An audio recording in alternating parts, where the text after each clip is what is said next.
Ready start. तकनीकी संसाधनों के विकास के साथ साथ उनके आपराधिक उपयोग की गलतियां भी खुलती गई हैं। इन पर अंकुश लगाने की ज़्यादातर कोशिशें विफल ही देखी जा रही हैं। कुछ मसले अब इतने संवेदनशील हैं कि समाज के लिए गंभीर चिंता का विषय बन चुके हैं। बाल यौन शोषण और दुर्व्यवहार उनमें से एक है। इंटरनेट के विस्तार और हर हाथ में डिजिटल उपकरणों की पहुंच होने के बाद अब बड़े पैमाने पर ऐसी अश्लील सामग्री परोसी जाने लगी है जो बच्चों को लेकर बनाई जाती है। इस पर रोक लगाने के लिए मद्रास उच्च न्यायालय में गुहार लगाई गई थी। अदालत ने उस याचिका पर कहा था कि बाल पोर्नोग्राफी देखने और उसे डाउनलोड करके रखने को पोक्सो कानून के अंतर्गत अपराध नहीं माना जा सकता। उसी आदेश को सर्वोच्च न्यायालय में चुनौती दी गई। अब सर्वोच्च न्यायालय ने एक केवल मद्रास उच्च न्यायालय के फैसले को पलटते हुए ऐसी सामग्री को डाउनलोड करके रखना और दूसरों को भेजना पोक्सो कानून के अंतर्गत अपराध माना है। बल्कि इस विषय में कई विस्तृत निर्देश दिए हैं। देश की सभी अदालतों से कहा है कि अब वे बाल पोर्नोग्राफी के बजाय बाल यौन शोषण और दुर्व्यवहार सामग्री पद का उपयोग करें।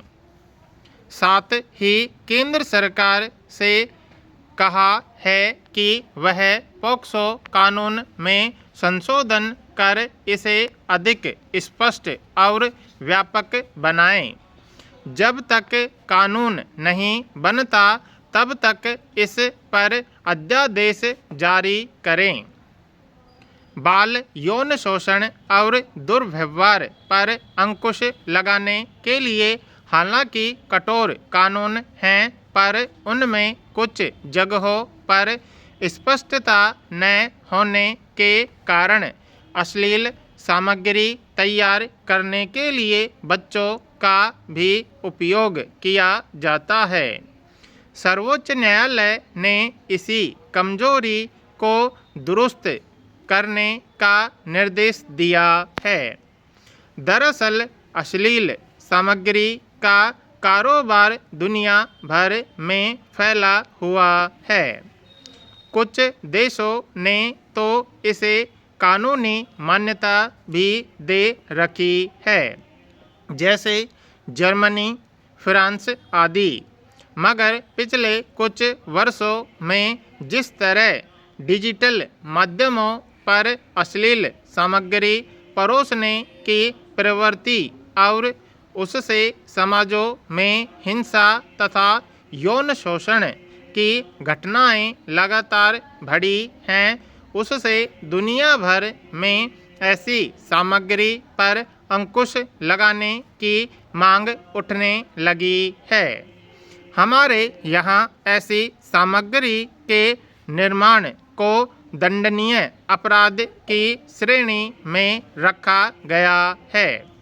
मगर इंटरनेट की दुनिया इतनी जटिल बन चुकी है कि ऐसी सामग्री की पहुंच रोकना कठिन बना हुआ है। इनमें बच्चों का उपयोग रोकना बड़ी चुनौती है। सर्वोच्च न्यायालय ने केंद्र सरकार से कहा है कि यौन शिक्षा को व्यापक रूप से लागू किया जाना चाहिए।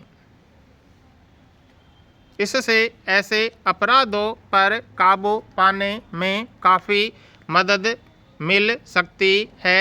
दरअसल बहुत सारे लोग यौन शिक्षा के नाम पर ऐसा सामग्री को उचित ठहराते देखे जाते हैं, मगर अश्लील सामग्री निर्माण के लिए जिस तरह बच्चों की तस्वीर भरी है और उनके साथ दुर्व्यवहार और उत्पीड़न की घटनाएं भरी हैं, उससे उनके मानवाधिकारों को लेकर गंभीर चिंता पैदा हो गई है।